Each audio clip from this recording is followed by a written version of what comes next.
Today on FYC, John and the panel discuss who should direct the Justice League. Should the Batman reboot start before Justice League? We'll take questions from the mailbag. I'll be following you on the chat roll and much more. So hang tight. For Your Consideration is coming up right now. Welcome to AMC's For Your Consideration, movie talk for movie fans. This is episode number 10, originally recorded on Thursday, August the 30th, 2012, at the beautiful AMC Burbank 16 in Burbank, California.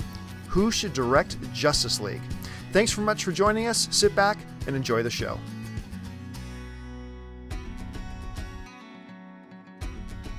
Greetings, salutations, everybody. Welcome to this episode of For Your Consideration, movie talk for movie fans. As always, I am your host. My name is John Campy. I'm the senior editor of AMC Movie News. Thanks a lot for being with us here today. I'm going to introduce the panel who's here today. First of all, sitting to my immediate right, she's a senior editor over at Rotten Tomatoes. She's several times worn the tomato outfit, I understand. Miss Gray Drake. Thank you. And what camera is mine? What's going on in this place? You're that one and that one. Hey, you. How you doing? Now I know. Sitting next to Gray, he is the director of Metalocalypse and the upcoming Grimm Fairy Tales, Mr. John Schnepp. John, thanks for being here. Hey, what's going on? Metal face. Girls think sexy. Hey, listen, before we dive into our major subjects today, as always, we're going to catch you up to date on all the happenings in the world of movie news with our news flash. Starting off with this, Brett Ratner's name has surfaced as being one of the directors in the running for Justice League. Now, of course, Brett Ratner is the director of the Rush Hour films. He's also did Tower Heist, which I got to tell you, I didn't mind so much. Now, this is causing a lot of controversy online. Some people are very divided about this name. We'll have to see how that pans out. Batman could be rebooting with Justice League as opposed to before. In other words, Batman's appearance in Justice League, the Justice League film, which is currently scheduled for 2015, could be Batman's first new appearance. The new Batman will first appear there. The speculation is he would then go on and do his own Batman films from that point, but Justice League would be the beginning of it. Academy Award nominated actor Ryan Gosling, best known for films like Lars and the Real Girl, Ides of March, which is my personal favorite of his, and Drive, is now a screenwriter and soon to be director. A script that he wrote called How to Catch a Monster has been greenlit to go into production with Ryan Gosling himself directing. Now, Christina Hendricks, famous for Mad Men, is set to star in the film. It's a very fantasy, dark noir kind of idea. We'll see how that kind of a North American Pan's Labyrinth. That's an easy question to answer, by the way. All you have to do is just dangle a little kid over the edge of a bed. Right? Yeah, blanket. A Lego feature film is on the way, and the cast has been announced. The producers for the upcoming 3D computer animated adventure, formerly known as Lego, the Piece of Resistance, have officially signed actors Will Arnett, Elizabeth Banks, Chris Pratt, and Morgan Freeman. They will all lead the cast. Now, 21 Jump Street writers and directors, Philip Lord and Christopher Miller, are actually directing the film and have written the script. Now, this is where I think it gets really fascinating. It's a story about a little Lego boy who is unseemingly, you'd think he was some kind of hero, but he's called upon to save the world, and the word is that Batman Lego makes an appearance in the film as well, which could be interesting.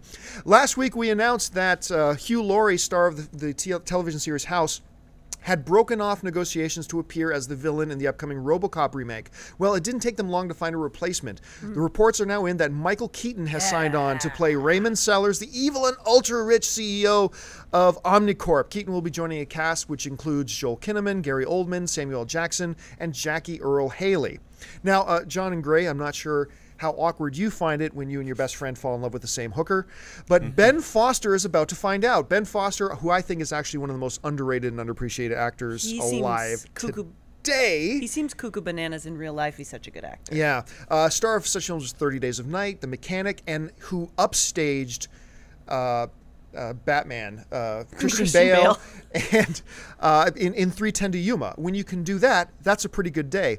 He's going to star in a film called Red Light Winter, which is about a couple of college friends. I got a giant fly around me. A couple of college friends who decide to take a trip to the infamous red light district in Amsterdam, fall in love with the same prostitute, and then something goes terribly wrong. I can't imagine when you and your friend fall in love with the Prostitute same dies, hooker. they must bury her together and become friends. Again, it all comes full circle. Then they get married. Oh. In Chinese news, Chinese audiences went out in droves to check out 2 superhero films that opened at the same time, The Dark Knight Rises, I should say, and The Amazing Spider-Man. The Amazing Spider-Man came out on top, taking in $5.46 million, pushing it over the $700 million mark internationally, which is a lot better than a lot of people thought it would do. Yeah. And Batman... Sony's breathing a sigh of relief. Oh, yeah, and Batman Rises took in a very respectable $4.5 million, and that is our news flash. So let's get into this, guys. Let's jump back to this whole thing. Okay, so Brett Ratner's name has come up as a possible director. Now, Ready, Bretts. we already know that Ben Affleck was approached, and after some all too short deliberation, he decided to turn it down. He's like, is it about a missing kid? No, I'm out. Can I be Daredevil? No, I can't do it. that broke my heart that he's not going to be in it. Now, the Wachowski siblings is another name that's come up that they are in the running for this as well and I really love that. being looked at. Wachowski siblings. It almost sounds like a kid's book or a Dr. Seuss story or something. The Wachowski siblings, how weird they were. Something. The pink hair went bobbing down the lane. And now the name Brett Ratner has surfaced, and I thought we would run down the list of names that we've got that are being talked about as the potential guys who are going to take over this new franchise. Is it Joss Whedon? Now, let me say this. That's right. Excuse me. Oh, gosh. That was live. We'll beep it out. She said chuck 'em. That's I what she did. said. Chuck them all. Chuck 'em. Now, I'm going to go on record and say this. The Brett Ratner name has come up. Now, Warner Brothers actually likes Ratner. He's he makes delivered money. from a producer's point of view. He's directed. This fly is not going to leave us alone Ooh, all it's show. so I just big, know it. too. Jeff just keep- Goldblum, go away. I'll just keep my mouth open. He's brought some success for them. I didn't think X-Men 3 was as bad as most people do. Clearly the worst of the franchise. Yeah, you're in the minority on that one, But brother. I thought just what he did with Kelsey Grammer as Beast brought it to watchability. And that's the best I can say, watchability. Okay. I loved Rush Hour 2. I thought Rush Hour 2 was a lot of fun. And surprisingly, I really didn't mind Tower Heist. No, I didn't So either. there's some logic to the Brett Ratner name, no?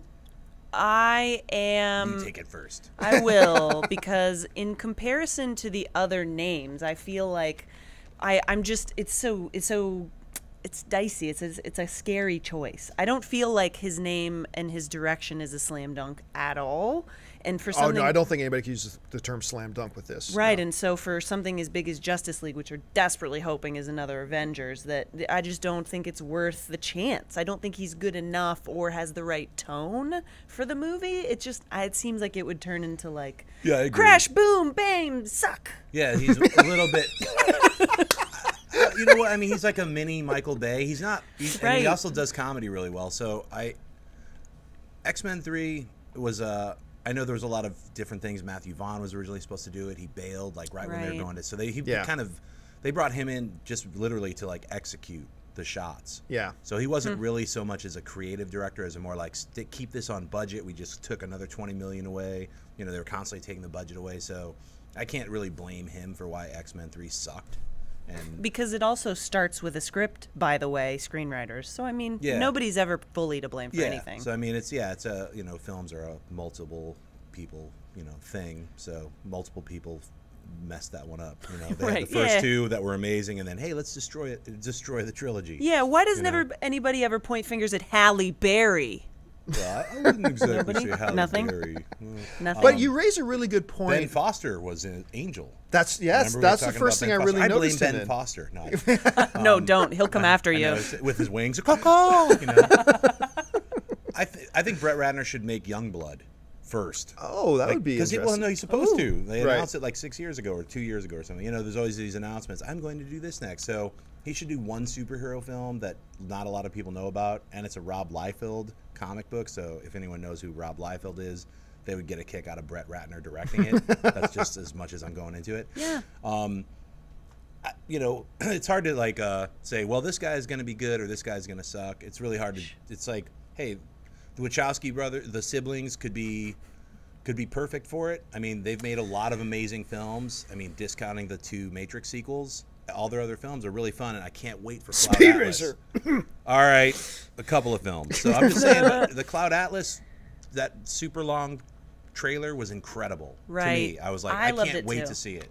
I loved it too. I think if the Wachowski siblings took it, that it would. I feel like it would be very thinky.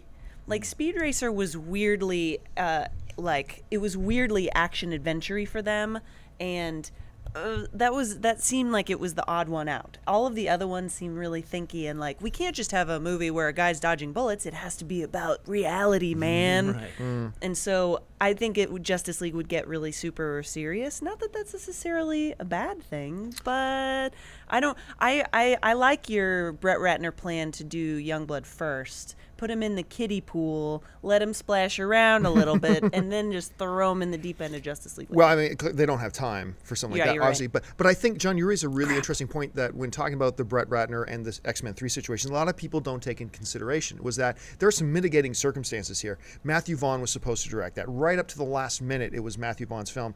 And, I mean, really, in many ways, Brett Ratner is kind of forced to sweep in and save the production. Yeah. And a lot of people, I think, need to keep that in mind when judging his performance in directing the film. But there are some other names that have been brought up and that are being discussed. One interesting name is Zack Snyder. Now, in many ways, this makes sense. He is directing Superman, or Man of Steel, I should say. He has a very long working relationship with Warner Brothers. 300, I think, was spectacular. We're not going to talk about sparkly underpants girls with samurai swords. Well, movie. now, but Right. let's look at this whole thing Sucker here. punch. The reality is that it came close to pulling Zack Snyder off of Man of Steel before production started because Watchmen was, from Warner Brothers' point of view, a little bit of a disappointment. Sucker Punch was beyond a disaster. And then that was what they were then leading into Man of Steel with. They were getting ready for production on that. Personally, Zack Snyder, I love Zack Snyder. I think he's great despite the fact of how bad Sucker Punch was. I think he's marvelous. But I got a feeling that if for Warner Brothers to seriously consider Zack Snyder, I think they were going to all want to sit down and see a finished product of Man of Steel and go, okay, you knocked it out of the park with this. We can make you part of the serious discussion of this. If Zack Snyder even wants to do. But I don't know what you guys think about Zack Snyder taking on something like this. I think it's a great idea. I mean, the script has to be incredible. So where I'm kind of wavery about it is if it's a Nolan script for Justice League, because I don't know. I'm one of the haters on Dark Knight Rises. Right. I'll just say I thought it was boring and anticlimactic and not go into it further. But bold move. yeah. But and I loved Dark Knight. It was like one of my all-time favorite. Well, Batman yeah, films, because you're an intelligent human being. But yeah, we can't dissect Dark Knight Rises because it would take me a couple hours, at least 2 hours of the 2 hours they spent making Batman become Batman twice in that movie. And then you would put me to sleep. I know. I'd be like, unfortunately. and then he's in this weird little prison, and people fixing his back with a karate punch. So anyway, the problem that I foresee with Man of Steel is it's a little bit more of like that, like Superman, like high, like thumbing it around the planet, like kind of like working on a boat ship, and then he's at a little drugstore, and he's hanging out, growing Working a beard. the counter at 7-Eleven. Yeah, growing a beard, and like. I'm just really out. intrigued by this thing you call a boat ship. Yeah, the boat ships. They have them out near the waters. Yeah, boy, I am not sitting next to a roughneck, am I? Boat ships. A boat ship, Guys, gentlemen. you know what a boat ship is. Hey, can I have some more of that there waves there, It's sir? the thing that Kal-El hangs out Chris. on. That's what his father Jor-El calls it. Your boat ships on Earth. Earth, your boat ships. My man-child must stand on one and harvest the fishes. Soon you will have your own fortress of solitude. Right, You but guys that are will be at crazy. least an hour and a half into the Fielm. Then you shall put on the strange armored garb of your father, Russell Crowe, which will have a small mini 5-minute sequence of battle on Krypton. Is this Jor-El or Chloe Sevigny that we're imitating? I You forgot. guys are crazy. Both. It's kind of a merger. The chat roll's going crazy over the idea of Brad Bird directing it. Wow. Go Chat chat room. room. That was Where from is that? Chris. Brad Thank Bird you, is the Chris. best suggestion, period. What did Chris say? Chris, that was his suggestion, was to see, he said, I'd like to see Brad Bird direct the Justice League, and pretty much everyone agreed. Wow. That is the best. Sign best- me up. Yeah. Really I'm nicely in. done. I have Warner a- Brothers, get on it. I have a better idea. Well, it's probably not bold. better, but I'll bring that up a little bit later. Let's move on to the next name. I'm the host. My idea's one of the other better. guys that's being brought up as a possibility here, and I want to get to Brad Bird, and we'll talk about him in a second, is Ruben Fleischer. Director of Zombieland. 30 Minutes or Less, Zombieland, and 30 the Minutes upcoming Gangster Squad, which looks good, which was penned by Will Beall, who also penned the Justice League script that they're working with right now. That's why he's in the mix. I'll be honest with you. Don't like it. Don't like that idea? Don't like the idea. I mean, I like him. I'll see his films. I know a lot of people didn't love 30 Minutes or Less, but Nope. I was entertained when I watched it. I had some good giggles. Had you ingested a substance beforehand? I'll probably never Like watch it again. jujubes. But I enjoyed it. Zombieland was great. Gangster Squad, to me, looks like it's going to be phenomenal. So I like him. But I haven't seen... Look, even in Zombieland, when they could have added elements of excitement, or they tried to add elements of excitement. That's where Zombieland failed to me. It's like, okay, this is a funny film. This is engaging. I liked it very much. The parts that were weak were the parts where they were trying to make it exciting. And so if you're going to a Justice League, I don't know if he's the guy to do something like that. Am I way off base? Script-wise, if they have a script that's amazing, and he can visualize quite well. He can direct the actors. I loved Zombieland. I actually loved it too. Yeah. And I think So did I. the trick is that Justice League is going, I mean, obviously has the same problem that Avengers could have had, which is you have to juggle a lot of different people and you have to give them equal important screen time. And I don't know that Zombieland was that great in that respect. And so we're just basing it off of that movie, which is the one of his that I liked so far. Then Right, I'm you gonna can't say, really have like, Superman like hijacking or hitchhiking, along thing, and then he's like picks up Batman, because that would be Zombieland. And they pull up and there's Wonder Woman and like Totally. Catwoman like hanging out in a mall, like, we're trying to fight these villains, but we don't know if we could trust you. And Cameron Crowe directs it and has a soundtrack to go And with then the road movie. Bill Murray shows up. Yeah, as the Inexplicably. Joker. The Bizarro Joker. Like he's like a hybrid of a Superman Batman villain. What about Jim Jarmusch? Anybody? Of direct Justice League? Justice League. Come on. He's fantastic. What is wrong with you, Hollywood? Have some balls. All right, how about this name? Another name that's seriously being mentioned that he's on their short list is McGee. Now let's give credit where credit's due before we get into the critical side of this. I sense a McGee hater over there. I thought no, it's just the indigestion. first Charlie's Angels was a lot of fun. It was I fun. enjoyed the first Charlie's Angels. I like the second one too. I didn't so much, but he's also responsible for probably my absolute favorite show on air right now, which is Supernatural. And so Right. I give him Okay. full props for that. He ruined Terminator, but Ruined Terminator. Salvation. not that it wasn't already ruined before it got to him. Well, so and let's we not- already had this conversation because it takes a lot of people. But what do we think of a guy like McGee for a Justice League specifically? Well, I think if you want, I mean, the one thing about him that you could definitely say is that he's stylized all the time. Yeah. And so he would create a Justice League that definitely had a unique feel to it. And I think that you could probably even just look at it and be like, oh, this is definitely McGee. I'll say this about McGee. I think he's a good director, and he was originally on Superman when they were doing Superman. I think it was Superman Lives, after Tim Burton wasn't doing it. That's right. And he did a full animatics pass, 3D previs, which I think, I'll say this right out, I think a lot of that got turned into what we're going to see in Man of Steel, because there's a fight scene in Metropolis where Superman is fighting Zod, and they're both like lasering each other's, and buildings are melting, and it's like, it would have been one of the most incredible action sequences that any Superman movie ever had if McGee was allowed to direct it.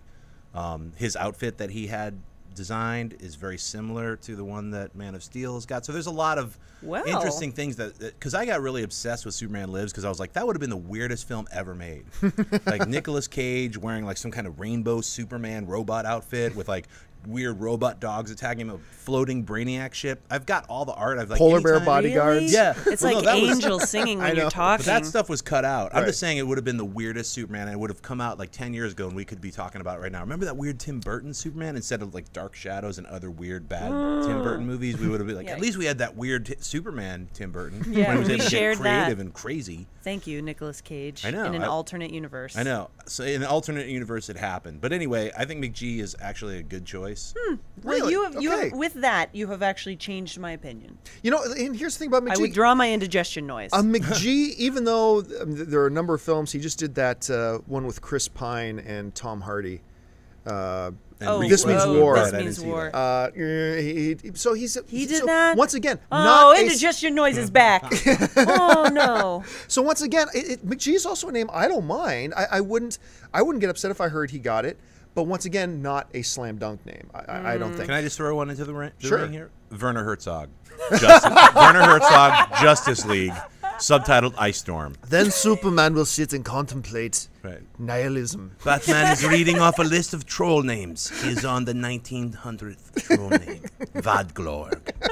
That is when the baby Robin starts crying out. I guess my favorite Werner Herzog story though ever is that it's basically pop legend now. For those of you who don't know, director Werner Herzog, he's awesome. Remember that what was the name of that poker movie he was in with Woody Harrelson? Oh Christ, I don't even remember. Dennis, do you remember the name of that movie? Well, it's just great. It's a real huge ensemble cast, and Werner Herzog's actually in it. He plays this poker player, and it's the prizes for millions and millions and millions. And it's fake documentary style. And they're talking to Werner Herzog, and he's petting a rabbit. He goes, the way I get my energy is every day I kill one living thing. And it's like, oh, he's awesome. That's Werner Herzog. Oh my God, him and Sharon Stone, same thing. But do you remember that one time he was being interviewed for something? Werner Herzog, my favorite Herzog story. He's being interviewed for something, and he gets shot during the interview, and keeps doing the interview. Well, that's right. I think it was for the Nicolas Cage Bad Lieutenant remake. It was either that or some documentary about the forest he was doing about the jungle is pain and rape. No, my Best Fiend is one of my favorite documentaries, all about him and Klaus Kinski. If no one's seen it, My Best Fiend, see it. It is amazing. Just hearing Werner Herzog, the raving. Klaus Kinski he is raving, would not be quiet, driving me insane. 500 miles in every direction from nowhere. I wanted to kill him. And there's a documentary where he literally eats his shoe. Really? Yeah. It's amazing. Werner Herzog is the guy's the best dude on the planet. Unbelievable. Okay, we gotta move on. We gotta move on to the next name here. Sad I didn't wear my Werner Herzog. Herzog. Now, yes. Here are a couple of names that I want to throw in there that have not officially been mentioned, but I gotta imagine this first one has at least gotten some consideration. George Miller, of course, director of Witches of Eastwick, which I love, the Mad Max, Happy Feet, and Babe Pig in the City. But so basically, if this was 1992, it'd be a great choice. But he was supposed to direct the Justice League about 5 or 6 years ago. The one where they had Armie Hammer already cast, ready to play Bruce Wayne / Batman. He was already to go. Armie Hammer is hello nurse. And they have all the costumes made, and that's another film that they have. They actually, in a vault somewhere, they have like a 90-minute previs animatic which you can watch. The treasures. There's in like Hollywood. those things that people have. Like I remember seeing that Superman, the boring Superman movie that came out. There was that whole sequence where he was in like a weird silver suit floating around Krypton for like 20 minutes, and then Warner Brothers was like, that never happened. So then you never heard anything about it, and then a pal of mine showed it to me, and I was like freaked out. I was like, what? I thought this didn't happen. Yeah, it's totally done. They spent like $10 million on it. They just don't. What they said that never happened. I know, but I saw a picture of it in that art book. Yeah, I know, but they're saying it never happened. Oh my God, they're like Holocaust and then it deniers. came out last year. They finally put it out. Like, well, whatever. Maybe we can, sell a few more Superman Returns movies, including this strange sequence where he floats around Krypton silently. So it came out, but I remember seeing it a few years ago, and I was like, why didn't they put that in? That was like way better than all the other scenes. Than everything. Yeah, than everything else. So. All right, here are a couple other names. This came up because I was having a discussion on Facebook with a bunch of readers, and somebody threw out the name, and I think this is very interesting. Never would have thought of this. Catherine Bigelow. Wow. To direct a Justice League. Now you're talking obviously directed the Hurt Locker, Strange Days, Point Break, yeah. Boom, case closed. But can bring up that darker, very capable, obviously, of that darker and serious tone that Christopher Nolan has kind of brought into the DC universe. I'd like that to go away. Just straight up, I'll say that. I don't need any more darker and serious tones. I'd like Justice League. If they're going to emulate Avengers, then emulate it. I want the Darth Vader helmet coming up out of the swamp. Meanwhile, right. what is it? The Legion of Doom. I'm a villain that you cannot understand. Right. I am Lex Luthor. By the way, could we just point out that I don't think I've heard Tom Hardy actually speak a word in 2012. Like he's. I just watched Lawless last night, and every single line from him is. And boy, can he grunt. Okay, like great performances. However, I would like to hear him say something. I loved his Bane. I loved his weird, like Sean Connery, strange. I'm stuck in Iceland under a muffler.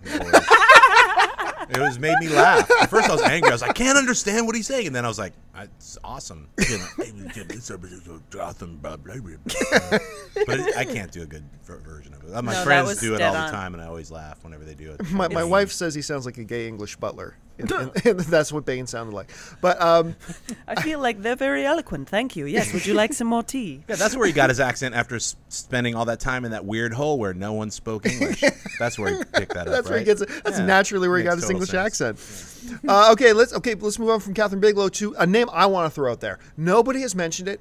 And look, for the record, I hate it whenever you get into discussions about who should direct something, because there's a roster of about Which is 4 why we're doing names. it right now. There's a roster of 4 names that everybody mentions for every single movie, and I hate it when that happens. But I think in this particular situation, it applies.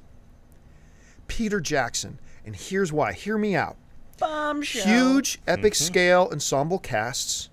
A Justice League movie you think might be pretty heavy on the visual effects elements has Weta to bring along with him. He's working with Warner Brothers right now on The Hobbit, who just greenlit him splitting this tiny book into 3 films. Right. So pretty much anything you want to do, dude, you just do it. That's kind of the attitude they have towards Peter. True. He's going to be wrapped.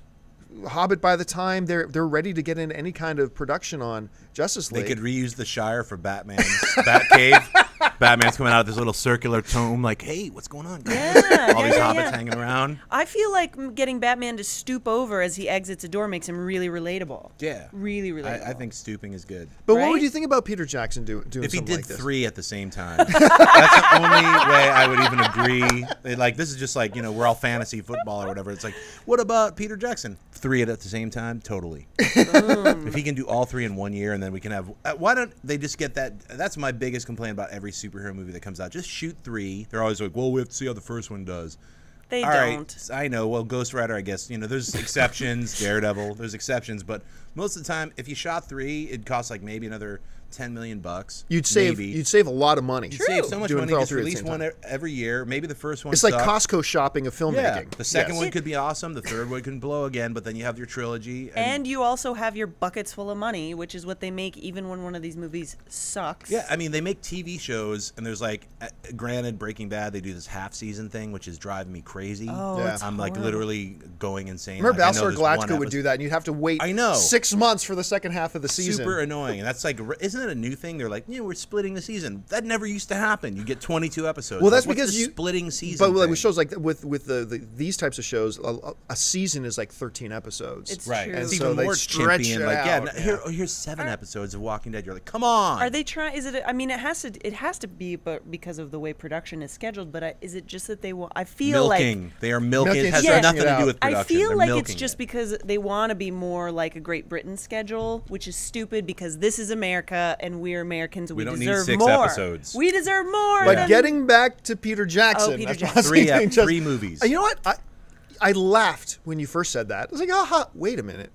No, he's one of the guys who can do it. 'cause Shoot he's already Justice done League it. 1, 2, and 3 Yeah. back to back to back, and then go into your Yeah. individual well, films. you're actually you've brought up an excellent point because something that he and the writing team, Fran and Philippa, I don't know if they would write it, but something that they're always really concerned with is shocking and developing characters in stories like this. And so that's why with the Lord of the Rings movies, and I'm sure with The Hobbit too, you're actually going to care about all these people. And that's the key to making Justice League succeed in a post-Avengers world. We have to care. And they can't get a Wonder Woman movie off the ground. They can't do any of these people by themselves, except Superman. Yet. So they need people who can really make us give a crap about all of them. Plus, if they Maybe it's weave them. out the first trilogy, then they could like throw the Flash and Wonder Woman and the newer version of Green Lantern, all these, and they could throw those individual movies in between the releases of 1, 2, and 3. If they were smart about it, they'd shoot all 3 at the same time. Then like every year, like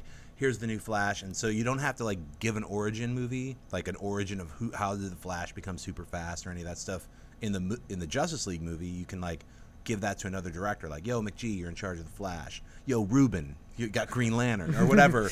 You know what I mean? Yo. Yeah. So I mean, I don't know. I think that if like how Joss is doing it is he's like, getting overall like throwing a web over all the characters and like, here, let's start to make them all make sense within this universe. I think that's kind of a cool way to do it. That segues us very nicely into the second topic that we've got here today. which is still a Justice League-centric topic. The news came out the rumor came out that seems to be pretty much substantiated, that the first appearance of the new Batman will not be in his own rebooted film, but rather will be in Justice League 2015, which raises an interesting question, kind of going to what John was just talking about. DC and Warner Brothers seem to be taking a completely opposite approach to this than Marvel did. Marvel's strategy was establish all the characters first, then launch into your superhero team movie. Just like how the comic books were. Right. Now, in theory, you look at the success of the Avengers and you think, well, goodness gracious, that clearly worked. But I'm actually going to make the argument here, although I would not put money on this, I'm going to make an argument here that DC, in doing a team movie first, might actually be taking the correct approach. And here's why. When we looked at films like, I said for a very, very long time before Avengers came out, that Avengers is not going to do that great. I said it's going to make a lot of money, but it's not going to do that well because Thor, internationally, $449 million. Captain America, internationally, $368 million. Iron Man 1 and 2, $585, $623 million, respectively. I said, it's the same audience that's going to all of these. So you're probably looking at a $600 to maybe $700 million international film because it's the same audience. $1.4 billion later, I'm eating crow and looking pretty stupid. But it brings up the thing that people and audiences were more concerned about the whole as opposed to the sum of its parts. Or I'm reverse, yeah.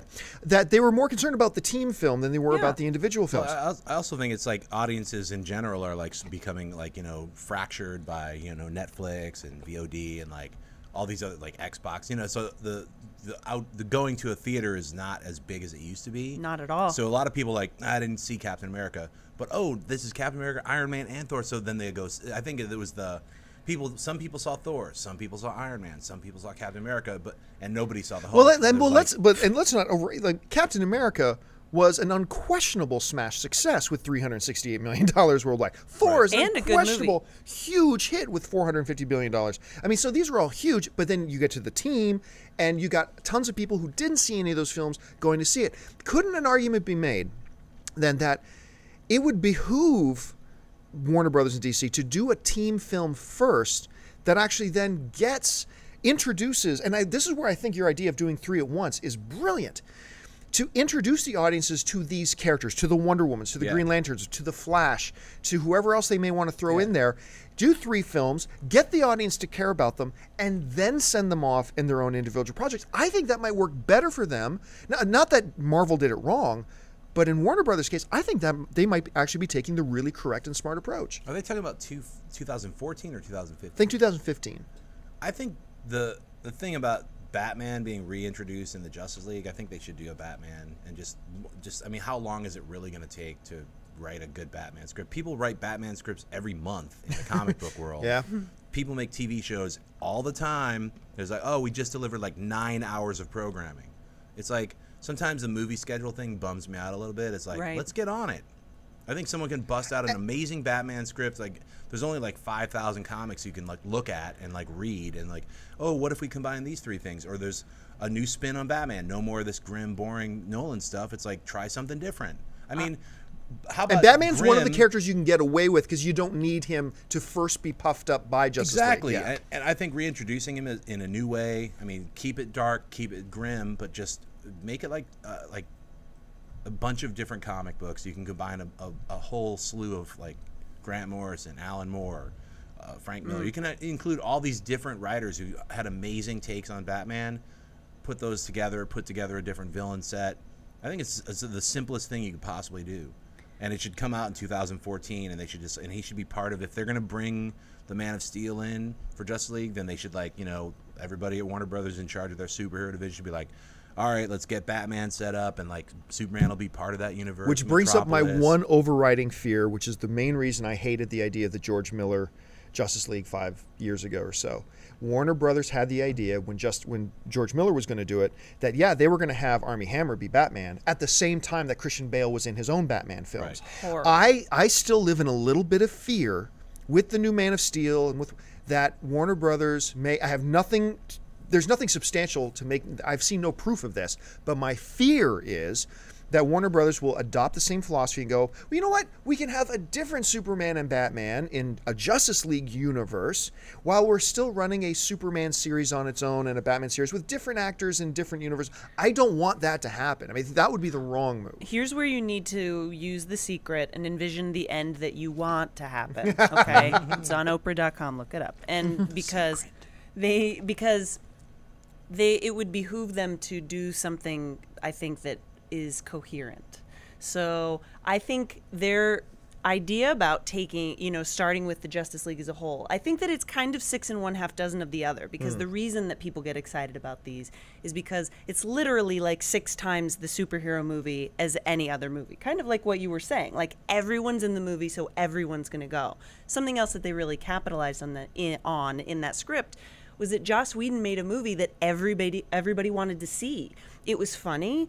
It had chicks in it. It's like it had a lot of action. Thor fighting the Hulk, something I wanted to see since I was 4. Yeah, exactly. And Thor trying to lift, or the Hulk trying to lift Thor's hammer. Awesome. I've said going there. One thing like I want a to little see. kid. I couldn't rip the smile off my face for 2.5 hours. Exactly. It was incredible. And it was so satisfying on a real fan level. That's what they have to capture. It doesn't matter if they start with Justice League or start with the single characters. The script has to be spectacular. Side note: Ryan Reynolds is Green Lantern in this new Justice League. What do you guys think? I would yes. love that. I like it because I said this in a previous episode. There are many problems with the Green Lantern film. I do not believe that Ryan Reynolds was one of the problems. I agree. Leave Ryan Reynolds Ryan alone. Reynolds, Green Lantern.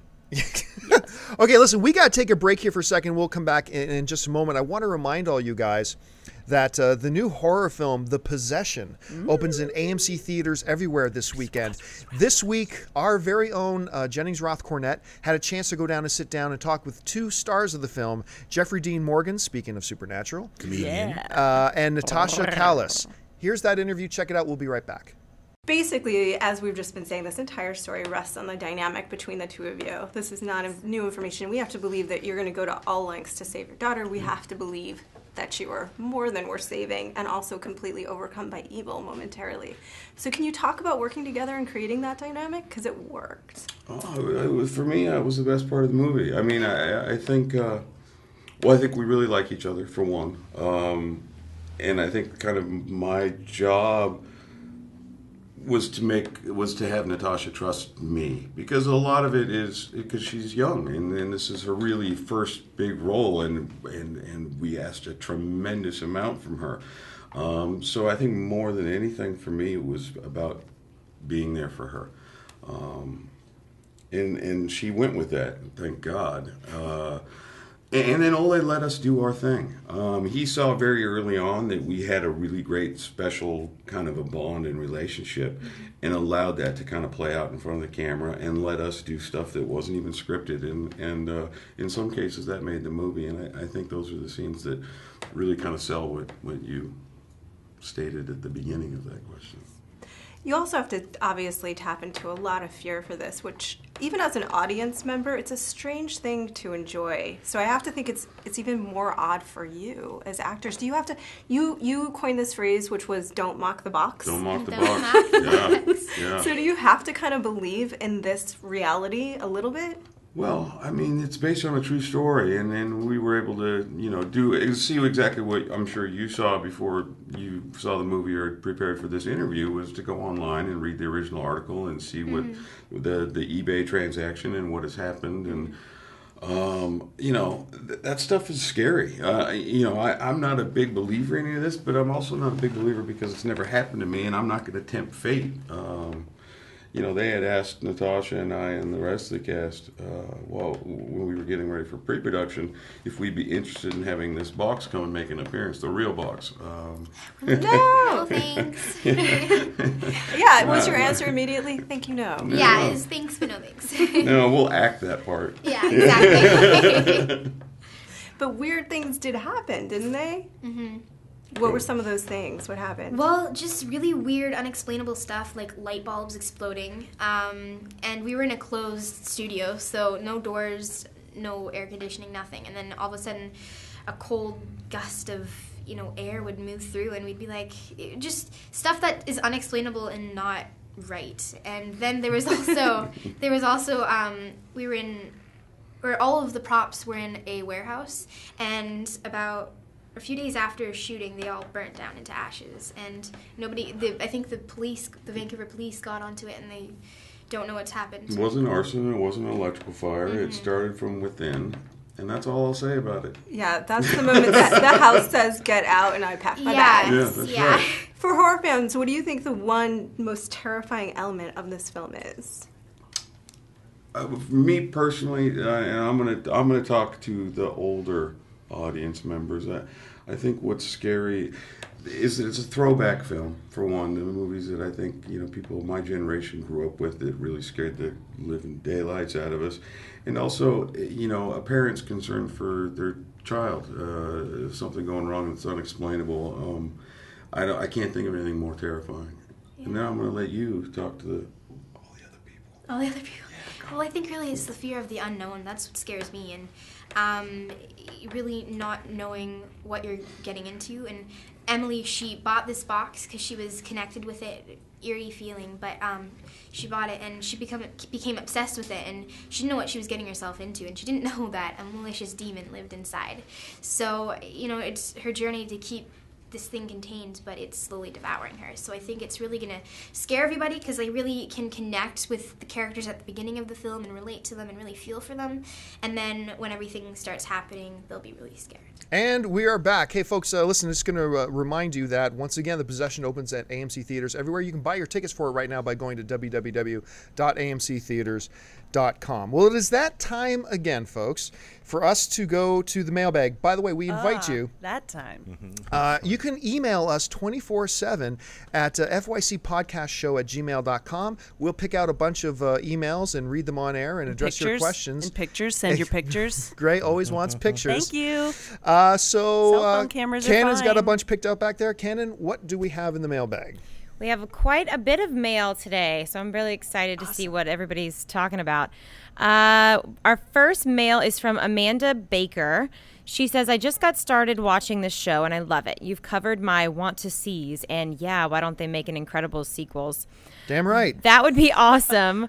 I've heard something about the script of the upcoming reboot of Teenage Mutant Ninja Turtles had been leaked. Awesome, by the way. What I heard was in the script made me so, I can't describe it, but I'm not happy. Do you think it was a fake script to see how the public would react, or was it the real thing? I hope it was fake. I don't want the turtles ruined. Okay, so for those of you who don't know what Amanda's talking about, I don't. Michael Bay's company had signed up and was going to be producing a Teenage Mutant Ninja Turtles. Now, as far as I want another Teenage Mutant Ninja Turtles, but I want the original black and white Teenage Mutant Ninja Turtles, not the Cowabunga Dude, Let's Eat Some Pizza Teenage Mutant Ninja Turtles. Black and white? Like back in the, like the you mean the original comic 1955 strips. version? No, like the original just black and white comic strips, where they were very, well, to go to Christopher Nolan, they were very Christopher Nolan Teenage Mutant Ninja Turtles. Oh. Well, even the art style was like it was like a Ronin Frank Miller knockoff. The cover, it was like they were, It was like done in that kind of scratchy. Now, a rumor then got out really shortly after Michael Bay announced they were getting ready for pre-production and everything, that the Teenage Mutant Ninja Turtles were going to be aliens. No. Which got a lot of people very, very pissed off. Shortly after that, it got announced that the project was going on hiatus. Now, we don't know if it's a permanent hiatus. The anger. It's because actually voice talent Robbie Rist stormed the studio. But then apparently the script got leaked. Now, we don't know 100% sure that this is the official script, but it lines up. And in that script, a couple of things that were included was that there's a character from a military outfit called Colonel Shredder. And his military and he's team... not a rat? Yeah. And his military team, or not a metal-wearing ninja, right. and his military team, can you guess the name of the troop? The Foot. Which is, of course, in the comics supposed to be the actual ninjas with Shredder. Now, also, Casey Jones and April O'Neil in this script are teenage sweethearts. And they're high schoolers. They're high schooler I bet teenage she's not even sweethearts. wearing a yellow jumpsuit. Probably not. And, I'm furious. And Casey is described as the film's protagonist in the script. She's wearing Now, a pink also, jumpsuit with pizza on her butt, like written up. Right? Now, also, Casey and the Turtles eventually go to this place called Dimension X. This is in the script. I love Dimension X. Where they discover that the Teenage Mutant Ninja Turtles are actually part of an alien race, which I thought they were Teenage Mutant Ninja Turtles, but apparently they're an alien race. Space Turtles coming in 2013. It's like Gamera. They all like flying around, 5 of them. They shoot ninjas out of their little fire holes. Yeah. We have like 5,000 ninjas inside of each of the space turtles, and we got 5 of them. One's called Michelangelo for no reason. It's Space Turtles. This is a reimagining. I'm totally into it, guys. Let's see it. Yeah, You're making me nauseated. Look. I know Michael Bay takes a lot of heat, and a lot of the heat he takes is justified. I still count myself as a Michael Bay fan in general. I watch his movies like a jerk. I love The Rock. The Rock is movie. awesome. You know what? Armageddon, I'm sorry, is You a guys are guilty talking about pleasure Dwayne of mine. Johnson, right? Love those pecs. Yeah. No, That the Rock, eyebrow? the movie The Rock is incredible. When people diss Michael Bay, I was like, "Do you see The Rock?" They're like, "Oh yeah, he made that." That's right. Shut up. One of the first like a movies sit-down movie. edited on Avid. Really? Yeah. That's some good trivia. Yeah, actually, what's so great about it is that the first cut that they showed to people, the audiences were basically like, I have no idea what this movie's about, because they were so excited about nonlinear editing, they just cut everything. It was like friggin' Oliver Stone in Any Given Sunday. It was just like, Right. Look, I can move things around. yeah, Look, they recut it. Right. But Awesome. unfortunately, Amanda, your fears apparently are well justified. Oh, Amanda, we're so sorry. Fingers crossed that this project stays on hiatus and never sees the light of day. So Everything has to be an alien now. Why? They're mutants. My God, come on. This is an environmental issue. Okay, little tiny turtles wandering around. Doesn't anybody remember the opening to the cartoon? No. They just I had get stuff it. spilled on them. the ooze that gets them. I remember in the comics there was in the comics a suggestion that the ooze that turns them into the Teenage Mutant Ninja Turtles was alien based, and that's fine. I get that makes sense. But what they're talking about in this thing is that no, these guys are actually from another planet, and that's like to me no good. We're gonna have to put up with a whole bunch of other alien turtles. I know, that sounds awesome. They're gonna an army of alien Come ninjas. Space turtles. We're gonna have to deal I with want to like see it. If it's Shemp called Space Turtle. Turtles, I want to see it. All right, let's move on to Curly the next turtle. question. Right. What else? What do we got, Shemp Turtle. Candid? Ninja and turtle is enough. We don't need alien Ninja Turtle. Our next email is from James N. He says, I was thinking about who could be cast as Batman in the reboot and Justice League. Armie Hammer was originally cast in the George Miller Justice League Yes, he was. project from a few years Love ago. that.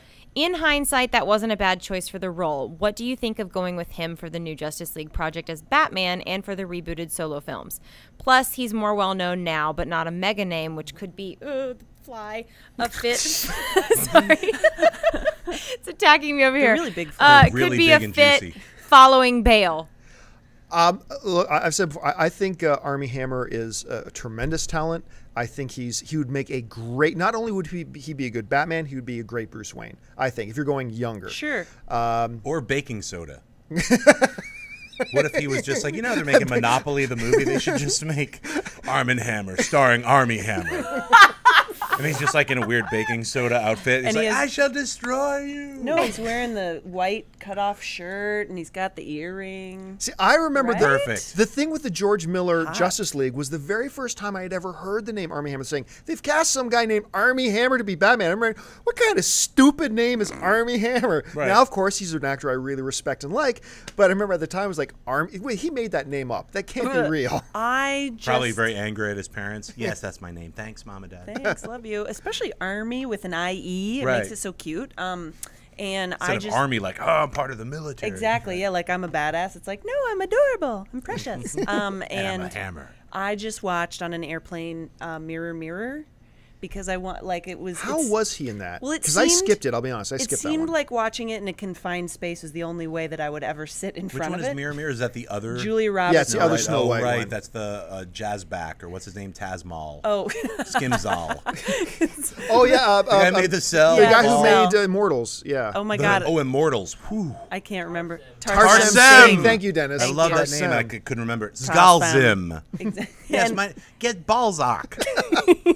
The strange, back- we're back to amazing Jor-El shots. talking. He does amazing shots. He And then he everything does. It's everything falls beautiful. apart. I would Beautiful hire movies. him as my DP any day. Well, and that's the thing about Mirror Mirror. Gorgeous movie, but weird when Tarsem does comedy because Armie Hammer was just, it looked like he was just drowning and desperately trying to stay afloat. Was and anything about that movie good? Because even the No. trailer, I was like, this looks unbelievably horrible. It is Oh, actually it's one of the worst terrible. trailers the I'd ever worst- seen. I mean, I love Time Bandits, but then this was like, hey, let's take a bunch of tiny people and do Right. really bad 1930s humor with them. No, this was really, this we was, went backwards in time. this was like, Tarsem, how dare you disrespect Phil Collins? He brought us Susudio. And now now his daughter's in this film. And so, but Armie Hammer was as good as possible. And I think that J. Edgar is another movie that wasn't fantastic, that he was great in. He was really good in that film. And so I think him as Batman, I think he could do what Bale did, which is pull off both And roles, he like does you not said, get. John. I think Andrew Garfield and Armie Hammer are the absolute main, far beyond Justin Timberlake and far beyond anybody else in the film, are the reason The Social Network worked. They gave that film heart Oh, and God. humanity, as opposed to Winklevoss, these. dude. Yeah, I Whoa. mean, it was. I Twice thought the they did Armie great. Hammer. Let's make Batman twins. Right.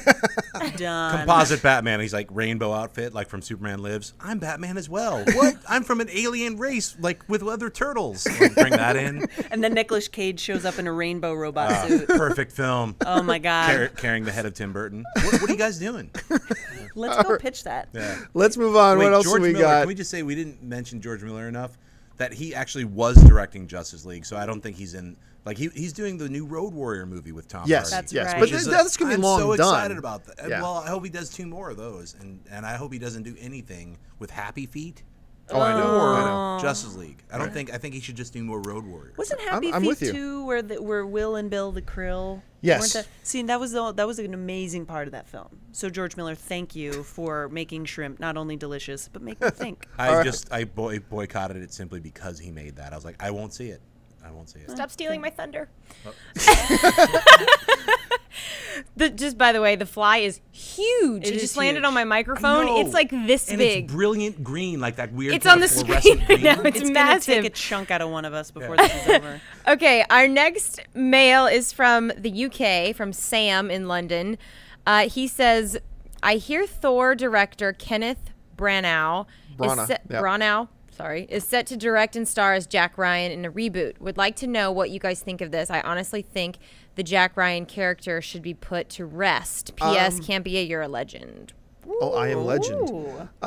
First of all, Kenneth Branagh is directing a Jack Ryan film, but he is not Jack Ryan in it. Jack Ryan is actually Chris Pine, who is, of course, Captain Kirk in the new Star Trek movie. So he's Jack Ryan. Kenneth Branagh is going to be in the film, but he's not actually playing Jack Ryan. I'll watch 1,000 Jack Ryan movies. I think it's like Bond.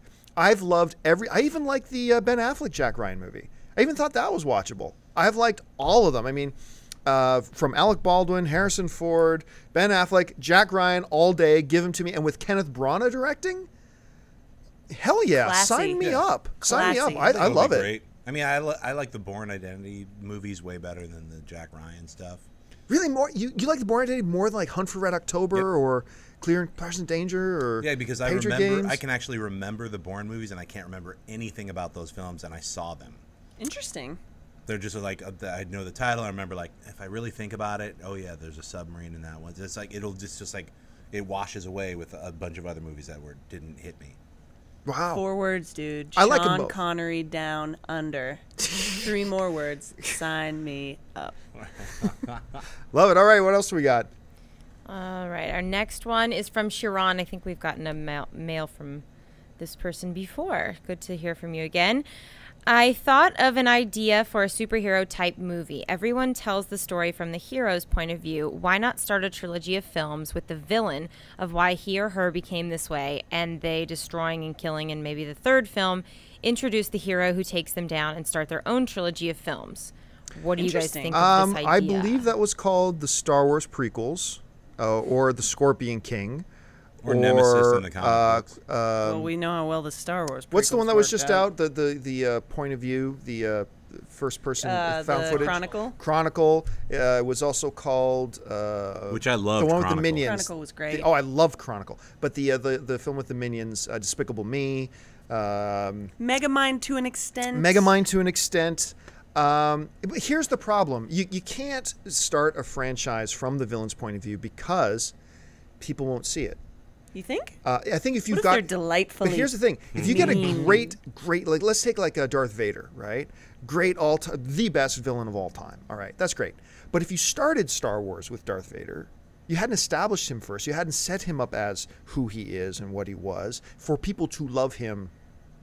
You can't put the chicken before the egg. You know what? That sort of You're thing. going to see that in that movie Nemesis that Joe Carnahan is directing. Right. It's That's basically true. it's Yeah. the villain. It's the villain is the main character, and he's like picks a city from a different country to mess with like a Chief Gordon, like a cop. Right. He'll be like, I'm gonna screw you up. I'm gonna mess your entire city up, and there's nothing you can do to stop me. Love it. And it's all from that perspective. And Joe Carnahan is a genius. I think that's going to be quite an exciting film that's right in that same zone that the question was Yeah. about. So All Joe right. Carnahan says you can do that. You can and indeed. So Suck on that, can't you? hey, legend. Ah. All right, what else do we got? Legend. Yeah, that's right. I'm a legend. Talking He's about a that legend. Tom Cruise movie, Legend? Stealing my Yeah, thunder fancy again. underpants. Right, like No, the Will dancing Smith with a movie, weird I black Am corset, Legend. crazy outfit. Tim Curry, super demon. It's my turn yet? Guys, you've seen Yes, Legend. go ahead. What do we got? All right, our next mail is from Craig M. I know most Oscar-type films haven't started coming out yet, Except but Beast of the Southern Wild. if the Oscars were tomorrow and FYC was in charge of them, which 3 movies of 2012 that have come out already would be nominated for Best Picture and what would win? He also says would love an audio version of the show so I could listen to it on my commute. So go to iTunes. Oh, Craig, and well, actually, I'm glad you brought that up. If you check in the show, there is an audio-only version of the show that we put up. If you check the show notes on the YouTube videos or on our AMC Movie News page, we do have a link to the individual audio files you can download, but there's also a link there you can use to subscribe in iTunes to the audio-only thing if you want to listen to it. Nice. You thought of everything, Mr. Legend. We've got everything. So let's start with you, John. What would be if we were, for your consideration, was in charge of the Oscars right now? Oscars were tomorrow. You got to come up with 3 nominees for Best Picture from 2012 from what we've seen so far. What are those 3 films? All right. Avengers Of course. Right. wins also. Okay, so there's the winner. It also wins. And screenplay, directing. Way to build up and suspense. Best movie. I know. It would just be like, all the other movies are not going to be, Avengers. So I would then go with Moonrise Kingdom, which Yes. Okay, yeah. loved that film. I did too. And I saw another movie right before it, and we saw that just to wash the other movie away. We were going to see Moonrise Kingdom. We were like, let's see this other one. Then it was so bad. It was like, let's just do a double movie, and then that was incredible. And then here's a weird one, Arrietty. Really? You like Arrietty? I love that film so much. It's like, and to be fair, I haven't seen a lot of the like Beast of the Southern Wild. and I have to see that. Everyone's been telling me to see it. So there's a few films that I haven't seen yet that might push Arrietty out. But I love that film, and it's one of the best animated films that I saw this year, and it was just incredibly a great adventure. Really So, a beautiful, beautiful movie. And it was nice, much like the Winnie the Pooh movie last year, really nice to see that beautiful hand-drawn animation, Totally. 2D. Like it just evoked something in me that no movies really do I don't anymore. know if I'd put it in the same category as Winnie the Pooh. What is? I Great. mean, to be fair. Say your 3. One that I would add to that, because I actually, you actually have taken 2 of my choices, because I also have gone on the show about Moonrise Kingdom and the Avengers, but I was knocked down by how great Paranorman was. Holy Moses, loved that film after such a crappy trailer. I know. That wasn't even on my radar. I watched the film. I thought that it was so well written, and it was a horror movie that was scary. genuinely scary. I mean, is it PG-13? Yes. Because it was literally like, I was like, Actually- I'm getting shocked. I'm like, Actually, if it's little kids see this, they're going to be freaking out in a good way. It's a good, scary movie. It's PG. Wow. And it's so shocking. It's so low rated. The witch at the end, just some of the effects with her in the clouds. And that's the It's in my thing. top 10 for sure. I just saw it 2 days ago. I was like, I couldn't believe I love the animation style too. It's original, like claymation, like puppets. It's just like no 3 CG. So. Same people that did Coraline, which I Yes. also loved. However, I think it's like Paranorman was just even more fantastic on every level. And that animation was breathtaking. It's some of the most stunning stuff I've ever seen. I was just in awe of it the whole time. And when it ended, well, plus the little kid has an alarm clock that says skeleton hands. I want that. That's what I want that. I Please want make it too. a real version so an adult man can buy that. Can you please make that? Such a delightful film. I am going to go. I'm not going to put Moonrise Kingdom on my list. I didn't like that nearly as much as you guys did. Right, that's where you're wrong. I know. Continue. I'm gonna. My 3 are going to be Chronicle. Mm-hmm. I was It's a floored great by movie. that. So sick and tired of found footage movies, and I walked in and watched Chronicle and was like, this just blew all my expectations away. It was great. Loved that film. So the character development in it was so beautifully done. Superman Lex Luthor the way it should have been done. Yeah. Literally, that's Yeah. what it was, and it was a fantastic superhero film. So good, and I still can't believe how many people have not seen it. It's on Netflix now. Can you so please see Chronicle? yeah. What's wrong with you? See Chronicle. We're judging you. The other one Serious I would judging. put on there is The Gray. Yep. I was Me! Yeah, I love was- that film. Yeah, no, I'm being attacked. I was floored by that film. Like it's so good to me, and I was so the experience was so this amazing. fly is so This fly will not scary. go away. I'm gonna get him. I'm gonna get him. Wow, he's like He's so green. He's majestic like Yeah. an eagle. beautiful. The idea, though, is that I mean, the experience was so freaky. As it keeps trying to lay in my hair, was so freaky. I can't watch it again. Like that's how much it impacted me. I cannot watch The Gray again because it splits my face in It half is kind of when a I watch it. one-time watching It is film. Oh my unbelievable sound design. But spoiler alert, pause, fast forward if you haven't seen this fantastic movie yet. But, ready? Liam Neeson breaking bottles, putting them in his fingers. I cheered. I just went, Liam Neeson. That was in the trailer. Oh my God. like, standing Okay, there. good. Well, if you didn't fast forward, then you're fine. But, But the best movie of the year. take that, wolves. I know, right? As they eat me. Spoiler. Sorry. The best movie of the year is The Avengers. Done. It's the best movie of the year. And you know, I'm going to be I'm going to be outraged if it doesn't get nominated for Best Picture. I It am won't be. too. It probably won't. Nope. No, I mean, you know, they have the Oscars now are like, we're all old and outdated. We better open it up to 10 movies now. Remember they like 12 Yeah, they're movies? not doing that anymore. Oh, they're but- not good. Well, then, unfortunately, Avengers won't be nominated. But I saw that as like, that was like a weird, like, let's just throw a bunch of other movies in here. Because it's all, you know what's going to be nominated already. It's kind of a gimme. The problem with the Oscars and the reason that nobody watches them anymore is because Now hold on. Back up just a second. Aside from the Super Bowl, there is no single event that is higher watched or has higher ratings than the Oscars every year still. okay, here's how I'll amend that statement. You have given me an important fact. However, I will say the reason that the Oscars doesn't live in people's hearts anymore as like an event. It doesn't A lot of mind. people- It's still my second favorite day of the year besides Christmas. I love it. I make a cherry blueberry pie every year in honor of it, and we call it Oscar pie, and we eat it, and it's delicious. But what happens is, America hasn't seen the movies. They release these movies for a week on the coast. Yeah, they gotta change the And there system. are so darn many of them now that nobody knew what the artist was. How could you care about an award ceremony that's giving awards to movies you don't even know what they are? Right, Boo. so we're going to see The Master. I can't wait to see that. We're going to Yes. see Compliance. There's a whole bunch of movies that are just not released yet that are going to be on the Oscar. Right. That I Yes. think will be on the Oscar. Yes. No, you're absolutely right. We have the whole holiday ahead of And us. look, if 6 other films come out this year that I think these are better films than the Avengers, that makes this year one hell of a great year. True. Plus, unfortunately, the Oscars always like forgets about the movies that come out at the beginning of the year. There's Right. always these amazing films. They're like, why isn't that nominated? Because the 65-year-old person nominating it can't remember the movies that they saw 5 months ago. Try 87-year-old I'm person. just saying, it's like because they get screeners, so they're Yeah. fully pumped with like, here's these 40 movies that are coming out right now. All right, Right. I can't remember all the other ones. All right. Well, listen, we have gone really over time, but Oh. we are still going to take 3 questions from the Okay. chat board. Sorry, chat board. We got rolling. The but chat we'll board's take a 3 little questions. angry that you guys didn't throw in Dark Knight Rises. It's not. It's not one of the best films of the year. I'm sorry, chat room. There's just too Sorry, many chat problems room, with it. you're had- completely wrong. You had me with Brad Bird, and you Right. lost me with that. Bane dying like a punk. Let me just go through a few things about Dark Knight Rises. No, I'm just not. It's a We'll good. skip it. It's Catwoman was amazing. I'd say it's a 4 out of 5 let me throw this star, out there. but- I think a lot of the love that The Dark Knight Rises get is simply inertia from the love of The Dark Knight. I know. And Like I'm- people are supposed to love Dark Knight That's- Rises because Dark Knight was so amazingly good. I mean, look, unlike you, I did like Dark Knight Rises. enjoyed it. But I was also disappointed with it. I mean, I liked it. I saw it 3 times in this theater. But it was just good. I saw it once, and I think I'm going to stick to the one-time screening. I might force myself to see it in IMAX before it leaves. You should. It's gorgeous. But Yeah, it is beautiful. it was just Really so gorgeous. disappointing to me. So- Anyway, sorry, I'm what in does the minority. chat board want to talk about besides our lack of serious love for The Dark Knight Rises?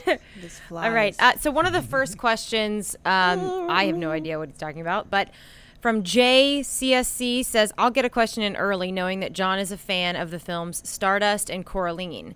Yep. What are Stardust his is awesome. thoughts on the Yeah. on other adaptations of Neil Gaiman's work, and why do they seem to have made little ground in development in quite some time? Because they're weird, and people don't want to take And a chance. as great, I call Stardust the single. I did a list of this a little while ago. My number one on my list of 10, number one underappreciated, underrated film of the last decade. It is the new Princess Bride. I agree. It's fantastic. Yeah, I love that It is good. film so much. But the reality is, it didn't make money. Yeah. And so it's difficult for a studio to make an argument to a studio. You should make this and go, we lose money when we do that. I mean, I get it, but it's so unfortunate. I wish more people had seen Stardust when it was You know in what theater. won't lose money is The Sandman. True. If they just start Yeah. rocking it, there's like 75 issues that you like, hey, just use those as a script. I mean, that's the thing sometimes to me when there's an amazingly well-written comic book and people are like, we're going to have to rewrite it. It's like, just use the comic. Just take out the thought balloons and use the dialogue. It's real simple. Take out the thought Idiots. balloons. I mean, that's one thing. Like, Zack Snyder really nailed Watchmen for the most part because he was really faithful to not only Alan Moore's script, even though Alan Moore didn't have his name on it, but also to Dave Gibbons' drawings. I mean, it was basically like shot for shot that comic book, except for the squid thing. So, But which most we talked about that it couldn't include that because at the artist colony, Yeah. you had to have like it's 4 hours of extra stuff to have Yeah. a squid out. So. And most importantly, Dr. Manhattan was exactly the same. Whoa! That's right. I Blue said it. dong. Ding dong. What else do we got, Camden? Another question. I know you mentioned Chris Pine earlier.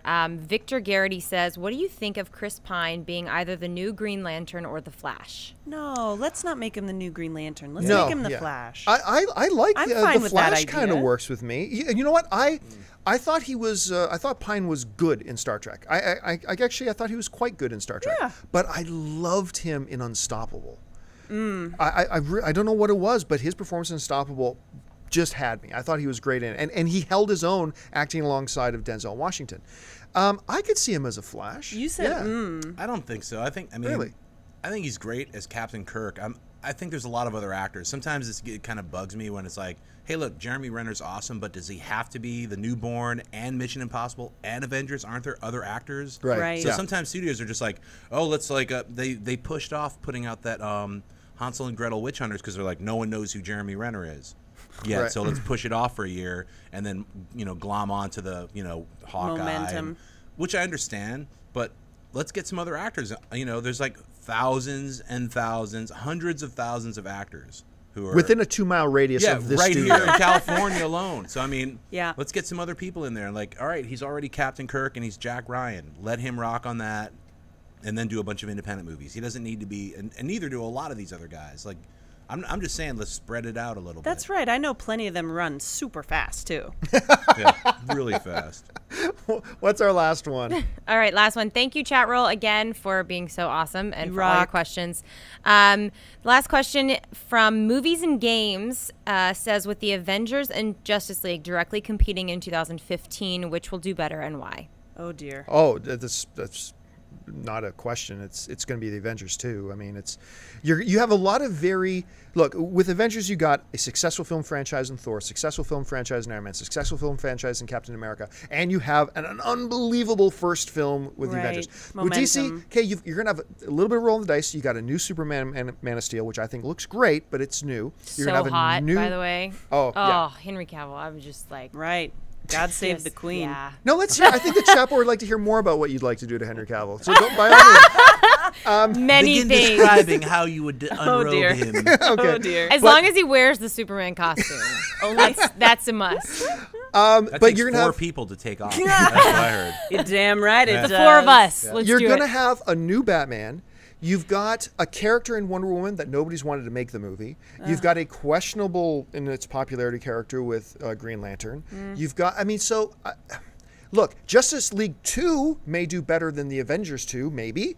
But as far as Justice League 1 going up against Avengers 2, it's going to be Avengers 2. That doesn't mean Justice League, though, first one isn't going to make a lot of money, but I don't think it'll come It close would to be Avengers. really weird if they did Justice League, but they're like, yeah, but it's sort of like we're doing Justice League International, where we have Metamorpho and all these like super bizarro characters that Superman and Batman aren't even in it. It's Martian Manhunter, like where you're like, what's going on? Wow. That would be And Guy Tim Burton Gardner. directed it.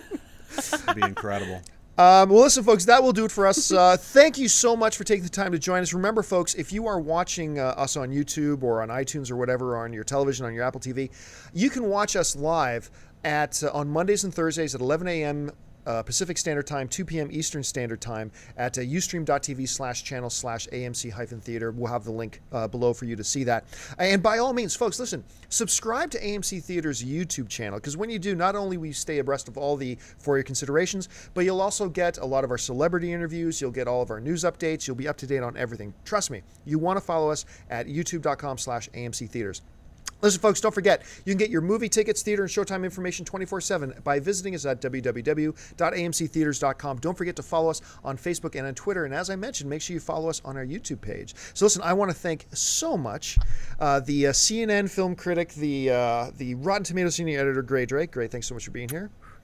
I want to thank John. John, you bring so much to the show. I'm so glad you've started coming Thanks to for these. having Thank me you so come. much. Thank Yay, you for being had. John. And we want to thank Camden at the back there. Ooh, I'm who's sandwiched been, between 2 Johns. Thank I you, just guys. realized that. That's right. Anyway, yes. Yes. Yes. Dennis Zen over on the side, who runs this whole thing that you cannot see in the show. And thank you to the Fly, our mascot for today. Yeah, Yes. A thank couple you, of the Fly. viewers said, I just saw the Fly. Right. He's thick and juicy, iridescent, and will be controlling us. He's going to crawl The inside our perfect mouths. ending to the show would be someone smashing the Fly into the camera, and, like having it splatter on the screen. I can What see. about gingerly freeing it and not murdering it? No, I'm all about obviously murdering the bugs. And thank you, folks, right. again for joining us. My name is John Campion. Join us again on what day is it today? Thursday. Join us again on Monday. 30th of August. Kill me. We'll see you later, and Kill until me. next time, bye bye. Stop talking. Help me.